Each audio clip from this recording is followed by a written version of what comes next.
بسم الله الرحمن الرحيم. حمد و ثناء و سپاس و ستایشی بێپایان بەخوای پەروەردگار جیهان، درود و سلام لەسەر پێغەمبەری خۆشەویستمان صلی الله عليه وسلم و لەسەر ئەهل و بەیت و هەموو یاران و هەموو شوێنکەوتوانیان تا کۆتا زەمان. برایانی بەڕێز و خۆشەویستم، لە دەرسی تەفسیرەکەمانە لە سوورەتی ئالی عیمران لە ئایەتی 84ەوە دەستی پێکەین ئینشاء الله تعالی تا ئەم لاپەڕەیە تەواو ئەبێ بە ئیزنی خوای پەروەردگار. قل آمنا بالله وما أنزل علينا وما أنزل على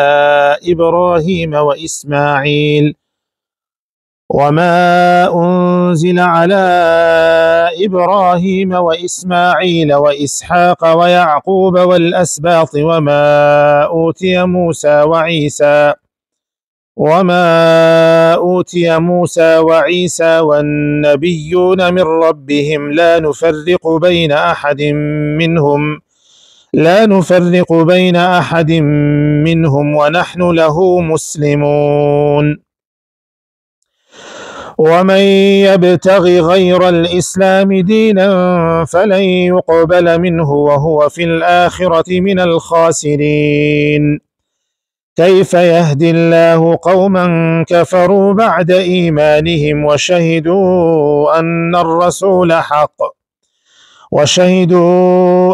الرسول حق وجاءهم البينات والله لا يهدي القوم الظالمين. أولئك جزاؤهم أن عليهم لعنة الله والملائكة والناس أجمعين خالدين فيها لا يخفف عنهم العذاب ولا هم ينظرون إلا الذين تابوا من بعد ذلك وأصلحوا فإن الله غفور رحيم.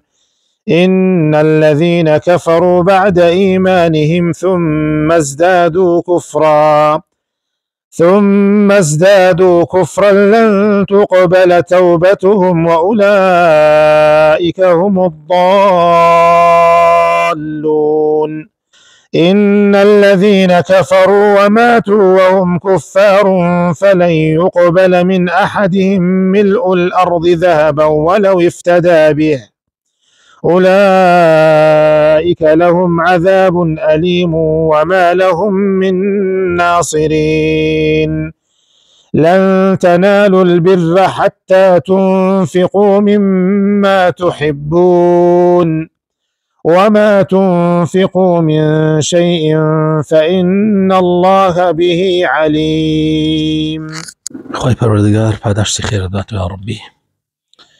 خوای تعالی قورآن کاتە شەفاعەت بۆمان لە ڕۆژی قیامەتە. خۆشەویستەکانم،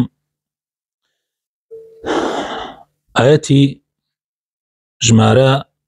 84 لە سوورەتی ئالی عیمران خوای پەروەردگارە فەرمێ: قل آمنا بالله وما أنزل علينا وما أنزل على إبراهيم وإسماعيل وإسحاق ويعقوب والأسباط وما أوتي موسى وعيسى والنبيون من ربهم. خوای تعالی بە پێغەمبەر فەرمێ صلی الله عليه وسلم فەرمێ بڵێ محەممەد، ئەی محەممەد صلی الله عليه وسلم، خوای تعالی بە پێغەمبەر فەرمێ صلی الله عليه وسلم ئەی محەممەد بە ئەهلی کتاب بڵێ ئێمە ئیمانمان هێناوە بەخوا و بەوەش کە دابەزیوەتە سەرمان و ئیمانیشمان هێناوە بە پێغەمبەرەکانی پێشی ئەوە ئێمەش لە ئیبراهیم، یعنی ئەوەی دابەزیوەتە سەر ئیبراهیم، ئەوەی دابەزیوەتە سەر ئیسماعیل، ئەوەی دابەزیوەتە سەر ئیسحاق، هەروەها یعقوبی کوڕی، هەروەها پێغەمبەرەکانی دوای یعقوب سەڵات و سەلامی خوایان لەسەر بێ لەنەوەی یعقوب کە پیان وترێ ئەسباط، و بە تایبەت ئەوەی دراوە بە موسا و بە عیسا. بۆ لەیرە تایبەتیەکە چونکە لەیرە مناقەشەکە لەگەڵ عەلا ئەساس شوێنکەوتوەکانی تەورات و ئینجیل، کە تەورات بۆ موسا دابەزیوە و ئینجیلیش بۆ عیسا دابەزیوە عەلەیهیم السەلام. یعنی لەیرە مناقەشەکە لەگەڵ ئەوانایە، بۆیە ئەوانیش خۆ کوڕانی یعقوبن، لەنەوەکەی یعقوبن، چونکە هەموو پێغەمبەرەکانی دوای إسحاق لنوي يعقوب كري إسحاقا إلا محمد نبي صلى الله عليه وسلم لنوي كري يكمي إبراهيمك إسماعيل يعني تشي بيغمركاني دواي بيغمر إبراهيم عليه الصلاة والسلام هاتون هوي لنوي إبراهيم دو كري هبوا إسماعيل وإسحاق. إسحاق يعقوب هبوا دواي أبيش حرتشي بيغمران هاتوا لنوي يعقوب ومن ضمنهم موسى وعيسى هروها لنوي إسماعيلش محمد المصطفى صلى الله عليه وسلم. جاء مزور قرنجة إما بيزانين زور قرنجة خوای تعالی فرمی پیغمبری خدا صلی الله علیه و سلم بڵێ پیان ئێمە ئیمان من بەخوا هێناوە بە هەموو پێغەمبەرەکانی پێشخۆمانیش بە تایبەت موسا و عیسا و هەموو پێغەمبەرانی تریش کە لەلایەن پەروەردەگاریانەوە کراونەتە پێغەمبەر فەرق و جیاوازی لەبین هیچیانە ناکەین و ئێمە تەسلیمی فەرمانی خوای پەروەردەگارین ملکەتی فەرمانەکانی خوای پەروەردەگارین. ومن يبتغي غير الإسلام دينا هر کەسێ جگە لە ئیسلام دینێکی تر بگرێت دوای ئەوەی کە پێغەمبەر هات محەممەد صلی الله عليه وسلم هەر کەسێک ئاینێکی تر بگرێت جێگە لە ئیسلام و شوێنی پێغەمبەر نەکەوێت صلی الله عليه وسلم فلن يقبل منه ئەوە بێگومان لێی قبول ناکرێت. طبعا ئەم ئاەتە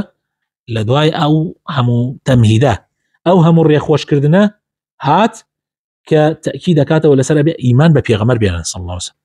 ئەم جا فەرمی هەر کەسێ ئیمان بە پێغەمبەر نێرێت دوای هاتنی پێغەمبەری خوا صلی الله عليه وسلم لێی قبول ناکرێت. وهو في الآخرة من الخاسرين لە دوای ڕۆژشە ئەوە لە خەسارۆمەندانە یعنی لە دۆڕاوەکانە بێ هەر کەسێ شوێنی پێغەمبەر نەکەوێت لە دوای هاتنی پێغەمبەر صلی الله عليه وسلم. كيف يهدي الله قوما كفروا بعد إيمانهم خوای تعالی چۆن هیدایەتی قەومێک ئەدا ڕێنماییان ئەکا لە کاتێکە ئەوان باوەڕیان بە پێغەمبەر هێنا وشایەتیاندا کە پێغەمبەر حەقا و معجزات و بەڵگەکانیان بە چای خۆیان بینی دوایەوە کافر بوونەوە ئیتر خوا چۆن هیدایەتیانەدا. والله لا يهدي القوم الظالمين بەڕاستی ئەو ئانە ستەمکارن و خوای تعالی هیدایەت و ڕێنمایی ستەمکاران نادا. ئولائیکە ئەوانەی کە کافر بوونەوە براینا ئەمە زۆر خەتەرە بۆ کەسانەی کە مرتەدە بنەوە. ئولائیکە ئەو کەسەی کە مرتەدە بێتەوە ئولائیکە جەزاؤهم پاداشتیان چی ئەوانە لای خوا أن عليهم لا حول ولا قوة إلا بالله أن عليهم لعنة الله والملائكة والناس أجمعين. خوي تعالى من باريسي أوانا بري نفرتي نفريني پروردگار أبن أوانا بري نفرتي الله أبن وهروها بري نفرتي ملائكة كان أكون يعني أو جورا كسانة پاداش يعني أويا بري نفرتي الله أكون بري نفرتي فریشتە و مەلائیکەکانی خوا ئەکەون و بەری نەفرەتی هەموو خەڵکی ئەکەون لەوانەیە ئیسا عەجایبتان بێ ئەی بۆ ئەفەرمێ هەموو خەڵکی ئەی بۆ نەیوت بەری نەفرەتی مسلمانان ئەکەون. من حەزەکەم ئەمە ئەوە جوابی بێنەوە بۆ نەیفەرموو ئەوانە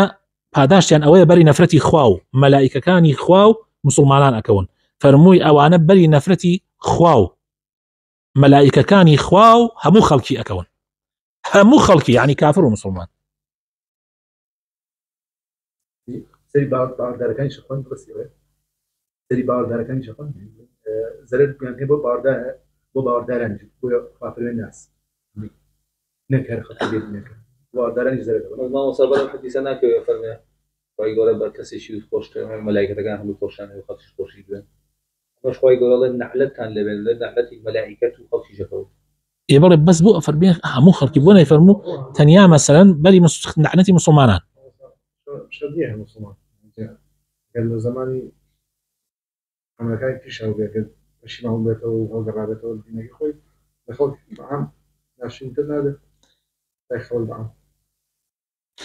لبروي للروج قيامتها لا لبروي للروج قيامتها كافرەکانی ناو جەهەنەمیش لعنەت لەو کەسانە ئەکەن کە بوونە هۆی ئەوەی کە ئەوان بخرێنە جەهەنەمەوە. ئاخر برایە کافرێک بوو بێتە هۆی ئەوەی کە تۆ بڕۆیتە خوا پەنامەمدا کەسێک بوو بێتە هۆی ئەوەی کە تۆ بڕۆیتە جەهەنەمەوە ئەی لە ناو جەهەنەمیشە لعنەتی لێ ناکەی نەفرەتی لێ ناکەی لە ڕۆژی قیامەتە چونکە ئەوز بووەتە سەبەبەوەی تۆ بخاتە جەهەنەم خوا پەنامامدا دوور بین لە ئاگری جەهەنەم بۆیە لێرە حتا کافرەکانیش لە هەموو خەڵک زیاتر لعنەت لەو کەسانە ناکەن کە بوونەتە هۆی ئەوەی ئەوان بڕۆنە جەهەنەمەوە ئەمجا فەرمێ کە لە جەهەنمان و لعنبەری لعنەتی خوا و مەلائیکەکان و هەموو خەڵکیەکەون ئەفەرمێ لەناو جەهەنما خالدینە فیها چونکە من هەڵگەڕامەتەوە دوای ئەوەی کەوا پێغەمبەریان بۆ هات ئیمانیان بە پێغەمبەر هێنا معجزاتەکانیان هەمووی بینی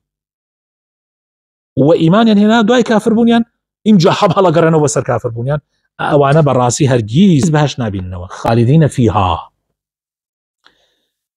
لا يخفف عنهم العذاب سبحان الله حتى سزای ئاگری جەهەنەمیشیان لەسەر سووک ناکرێتەوە ولا هم ينظرون وبحيث شويك مجالشان بين هادري ينظرون ليرة بمعنى تشاوران كردن يعني مجاليان بين هادري دنك زيك مولاتي إسراحتي أني بحيث شويك إلا كان به أم هالرشس شن آية لدو آية كتريا الرشا آياتي هشتاو شش آياتي هشتاو حو آياتي هشتاو هشت أم جل آياتي هشتاو نويا فرمي إلا الذين تابوا من بعد ذلك وأصلحوا فإن الله غفور رحيم كابرايك لزماني پیغمبر صلى الله عليه وسلم لأنصار إيماني بپیغمبر هنا عشان كافر بويا ومرتد بويا رويشتو بنا كافر كان مدينة بجي الله رويشتو بنا كافر كان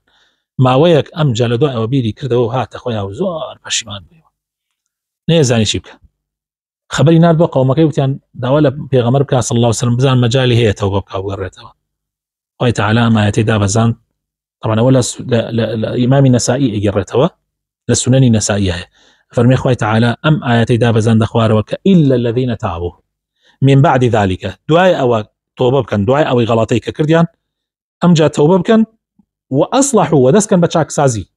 كخوا أزاني لو ما ويك كافر بونا توا چند خلقيان قوم را كردوتو هوضا حقيب كنوا هوضا حقيب كنوا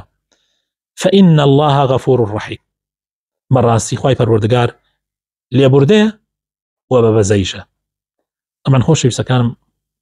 الله كسيك لجدسي مسلمانيك إيماني هنا دعاء عناديك زور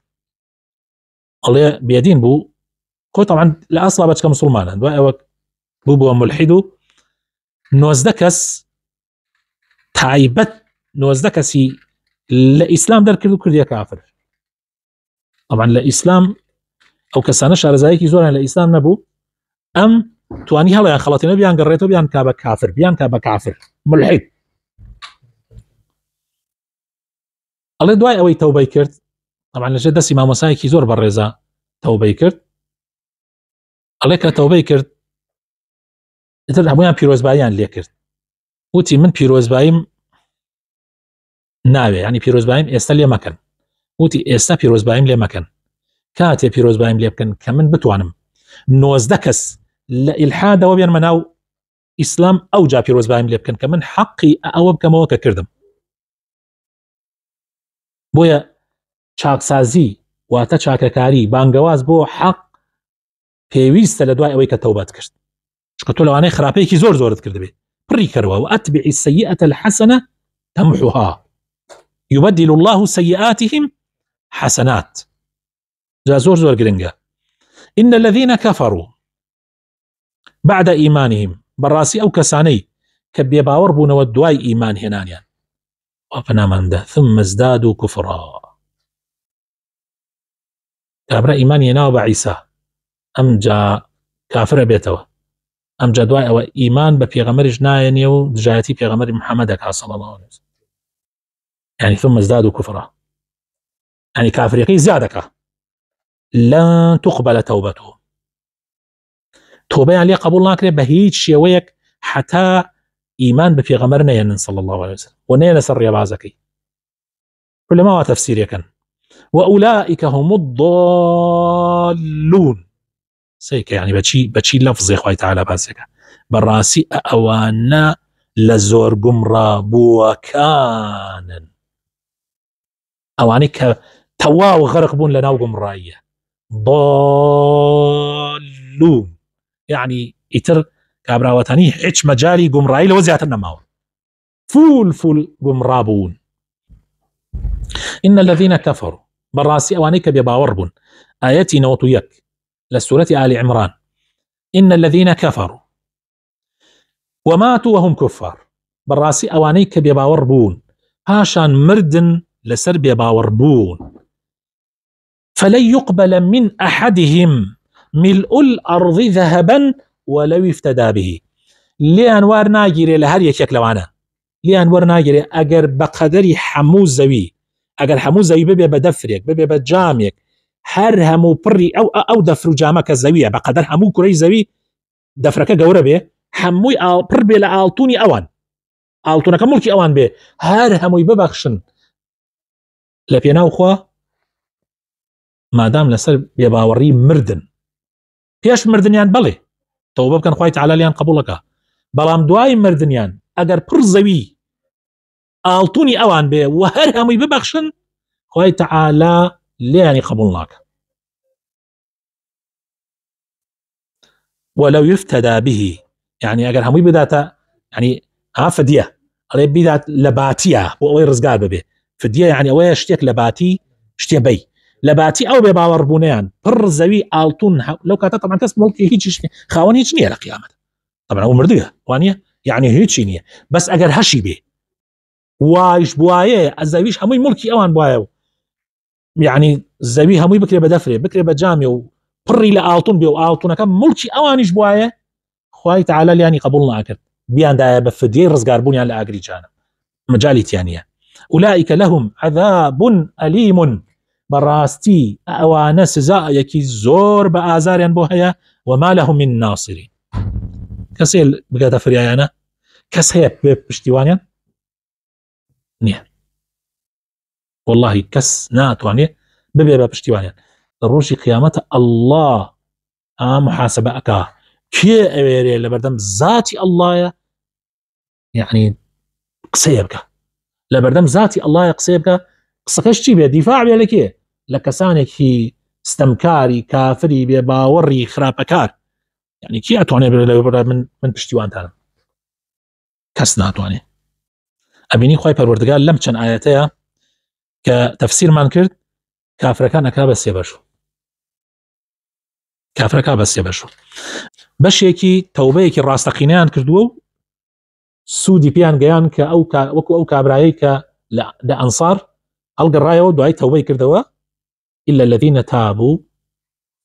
من بعد ذلك وأصلحوا، سوودی پیان گەیان. قسمی دووەم ئەوەیە کە کابرا لە دوای ئیمان هێنانی کافر بوویەوە، پەیامەکانی خوای بە کاملی جێبەجێ نەکرد، يعني خوای تەعالا ئەمری پێ کردووە لەسەر زمانی پێغەمبەرەکان کە ئەگەر پێغەمبەرێکی تر هات کە ناوی محەممەدە باوەڕی پێ بکە، ئەم باوەڕی پێ نەکرد، کافر بوویەوە دوای ئیمان، ئەوانش هیچ سوودێکی پیان ناگەن. قسمی سێیەم ئەوەیە هەر تۆبەی نەکردووە، هەر تۆبەی نەکردووە، ئەوەیە کە خوای تەعالا لە ئەخیرە ئەفەرمێ إن الذين كفروا وماتوا وهم كفار. ئەوە بەڕاستی کە ئەمرێ لەسەر کوفر، ئەوە بە هیچ شێوەیەک ڕزگاربوونی نییە و ئەو هەموو ڕەشانە بۆ ئەوە کە خوای تەعالا ئەفەرمێ فلن يقبل من أحدهم ملء الأرض ذهبا ولو يفتدى به أولئك لهم عذاب أليم وما لهم من ناصرين. لا حديثك كإمام بخاري وإمام مسلم أيرنوا، يعني رواه الشيخان لأنس كري مالك وأفرمي بيغمري خواه صلى الله عليه وسلم فرمي يقال للرجل من أهل النار يوم القيامة، كابرايك لأهل جهنم أو تريه لروج قيامته، كابرايك أهل جهنم بي أو تريه لروج قيامته، أرأيت لو كان لك ملء الأرض ذهبا أكنت مفتديا به؟ هي أو تريه أجر إسا بري زوي آلتون هي توبواه بر زويك لا آلتون همي ملكي توبواه آية الدالة برانبري أويا رزقارت ببه؟ أغلي بالي جاء أفرمي خوي تعالىش فيقول الله تعالى قد أردت منك ما هو أهون من ذلك، من زور لو كم ترشم لداوا كردي بلام تو نتكرت قد أخذت عليك في ظهر أبيك آدم ألا تشرك بي شيئا فأبيت إلا أن تشرك، يعني من لا كركري بشتي آدم عليه السلام باوكد من داوای چیم لێ کردی کە دەرم کردی وتم ئیمانم پێ بێنە و هاوبەشم بۆ بڕیار مەدا بەڵام تۆ ڕازی نەبووی ئیلا هاوبەشت بۆم بڕیاردا دەبڕۆ بیچێژە ئەو پەنامەمدا لە ئاخر ئاەتە بۆ ئەوەی جوزەکە تەواو بکەین ئەمە ڕۆتە ئەو لاپەڕەکەیکە لن تنالوا البر حتى تنفقوا مما تحبون ئەگەر ئەتانەوێت چاکەتان دەستکەوێ خێرتان بۆ بنووسرێ خێرتان بۆ نانووسرێ لن تنالوا البر يعني ناگەن بەو چاکەی کە لای خوا مەقبولە کە بیڕێکی حەقیقیە حتى تنفقوا مما تحبون حتى لەوەی کە حەزی لێەکەن لەوە ببەخشن حتى لەوەی کە حەزی لێەکەن ببەخشن وما تنفقوا من شيء فإن الله به عليم وهر شتێک کە ئەی بەخشن بێگومان بن خوا پێزانێ ئیتر لەوە بێکەوە بە تەواوەتی لەناو دڵتا بۆ خوایکەی لەناو دڵتەوە دەرچوویا بۆ ئەوە بێ کە ئەی بەخشی و بۆ ڕیا و ئەو شتانە خوای تەعالە باش ئەزانێ کێ بۆ خوا کردێتی کێ بۆ غەیری خوا کردێتی